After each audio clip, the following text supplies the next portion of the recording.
شادی بیاہ کیا ہے، اس کے متعلق ایک بہت بڑی غلط فہمی لوگوں کو ہے۔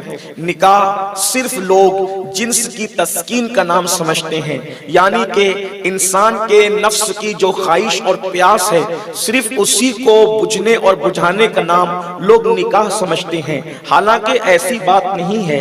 یہ بات اپنی جگہ درست ہے کہ انسان جب نکاح کرتا ہے تو اس کی نفس کی تسکین ہو جاتی ہے، اس کی نفس میں لگی ہوئی آگ کی پیاس بجھ جاتی ہے، لیکن نکاح اسلام میں صرف جنس کی تسکین کا نام نہیں، نفسانی خواہشات کی تکمیل کا نام نہیں، بلکہ نکاح وہ عظیم عبادت ہے کہ کوئی نبی زمین پر ایسا نہیں گزرا جس نے نکاح نہ کیا ہو۔ ہر نبی نے نکاح کیا، بعض انبیاء کرام نے کچھ کام کیے کچھ نہیں کیے، لیکن ہر نبی نے کم و بیش 1,00,000 یا 2,24,000 انبیاء آئے، سب نے نکاح کیا سوائے حضرت سیدنا عیسیٰ علیہ السلام کے۔ اور حضرت عیسیٰ نے اس لیے نکاح نہیں فرمایا کیونکہ آپ قریب قیامت زمین پر تشریف لانے والے تھے، اور زمین پر تشریف لانے والے تھے اس لیے آپ نے نکاح نہیں فرمایا۔ اور اب جب آپ زمین پر قریب قیامت تشریف لائیں گے تو اس وقت آپ نکاح فرمائیں گے۔ ہر نبی نے نکاح کیا، اللہ اکبر، حضرت عیسیٰ کے سوا حضرت عیسیٰ بھی نکاح کریں گے۔ ایک بات آپ کبھی سوچیں اور غور کریں، بڑی دلچسپ بات ہے، حضرت عیسیٰ نے نکاح کیوں نہیں فرمایا؟ حضرت عیسیٰ کے نکاح نہ کرنے کی کیا وجہ ہے؟ وہ حکمتیں تو اہل علم اس کی بیان کریں گے، لیکن اگر آپ توجہ کریں تو پتا چلے گا 35 یا 36 سال کی عمر میں کم و بیش حضرت عیسیٰ علیہ السلام آسمان پہ اٹھا لیے گئے۔ میرے عزیز، اٹھایا جانا تھا حضرت عیسیٰ کو آسمان پر۔ توجہ فرمائیں، میرے نوجوانوں کی خاص توجہ، اسلامی بہنوں کی خاص توجہ۔ آج کل لوگ کہتے ہیں کہ مسلمان اپنی بیوی سے پیار نہیں کرتا جیسا کرنا چاہیے۔ ہم کہتے ہیں ہم سے زیادہ کون پیار کر سکتا ہے؟ ہم سے زیادہ پیار کا تصور کہاں ہو سکتا ہے؟ حضرت عیسیٰ کو آسمان پر اٹھایا جانے والا تھا، اور حضرت عیسیٰ قریب قیامت دنیا میں تشریف لانے والے تھے، تو حضرت عیسیٰ کو آسمان پہ اٹھایا جانے والا تھا۔ اگر حضرت عیسیٰ نکاح کر لیتے تو بیوی کو تو آسمان پہ اٹھایا جانے والا نہیں تھا۔ اللہ اکبر! اس لیے حضرت عیسیٰ علیہ السلام نے یہ مناسب جانا کہ بیوی کو چھوڑ کر جائیں گے، قریب قیامت تو ہم آئیں گے لیکن بیوی تو اس وقت تک موجود نہیں رہے گی، وہ تو دنیا سے جا چکی ہوگی۔ اللہ اکبر! گویا کہ ہمارا اسلام بتا رہا ہے کہ نبی نے یہ خیال فرمایا ہوگا، اللہ اکبر، کہ میں نے آسمان پہ جا کر پھر آنا ہے۔ اللہ اللہ! تو ہمارا مذہب بیوی کو چھوڑ کے جانے کی اجازت نہیں دیتا، بلکہ پیغمبر نے کہا جب آئیں گے اور ہمیشہ زمین پہ رہنے کے لیے آئیں گے اس وقت بیوی کے ساتھ نکاح فرمائیں۔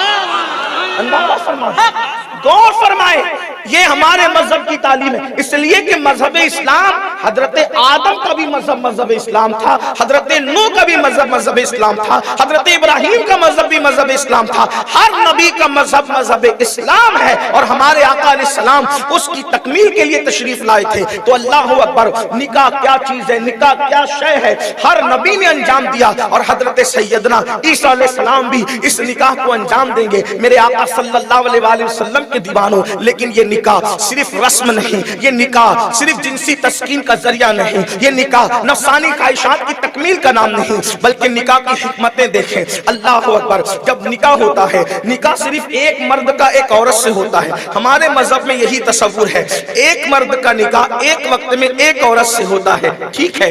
اگرچہ مردوں کو اللہ رب العزت نے اور اجازتیں دی ہے، لیکن ایک وقت میں ایک عورت کا نکاح ایک مرد سے ہوتا ہے۔ اس وقت ایک میاں بیوی آپس میں کیا ملتے ہیں؟ سینکڑوں افراد کا ملن ہوتا ہے۔ ایک جوڑا نہیں ملتا بلکہ سینکڑوں افراد کا ملن ہوتا ہے۔ مثال کے طور پر دیکھیے، لڑکی لڑکے کے ماں باپ اور لڑکے کے ماں باپ اور لڑکی کے ماں باپ، یہ دونوں کا رشتہ قائم ہوتا ہے۔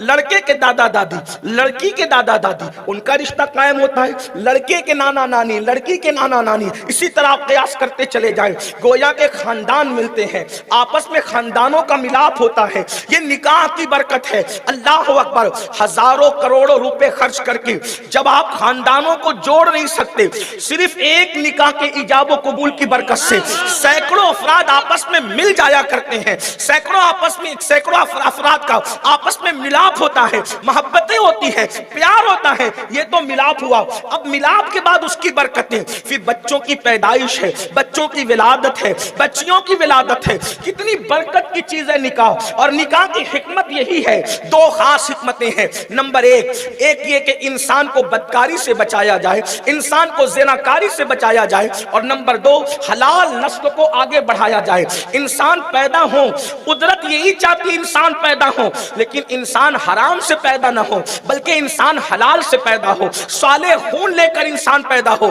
کیوں؟ اس لیے کہ انسان اگر حلالی خون لے کر پیدا ہوگا، اس کے اندر محبت ہوگی، اس کے اندر مربت ہوگی، اس کے اندر اخلاق ہوگا، اس کے اندر کردار ہوگا، اس کے اندر شرافت ہوگی، اس کے اندر شجاعت ہوگی، اس کے اندر حمیت ہوگی، اس کے اندر غیرت ہوگی، اس کے اندر قربانی کا جذبہ ہوگا۔ یہ حلال خون کی تاثیر ہے۔ اور اگر خون حلال سے پیدا نہ ہوا، زمین پر صرف انسان بڑھانا مقصود نہیں ہے بلکہ زمین کے اوپر حلالی انسانوں کا وجود مقصود ہے۔ اس لیے کہ جب انسان حلالی نہیں ہوتا تو بے مربت ہوتا ہے، بے غیرت ہوتا ہے، بزدل ہوتا ہے، لوگوں کو نقصان پہنچانے والا ہوتا ہے، مذہب و ملت کا غدار ہوتا ہے۔ یاد رکھنا، خون کی بڑی تاثیر ہوتی ہے انسان کے اندر۔ میرے پیارے آقا صلی اللہ علیہ وآلہ وسلم کے دیوانوں، حلال نسل کی افزائش مقصود ہے اور زنا پر کنٹرول، بدکاری سے روکنا مقصود ہے۔ مگر بڑے افسوس کے ساتھ کہنا پڑتا ہے، نکاح تو عام ہو رہا ہے مگر ساتھ میں بدکاری پر کوئی کنٹرول نہیں ہو پا رہا ہے،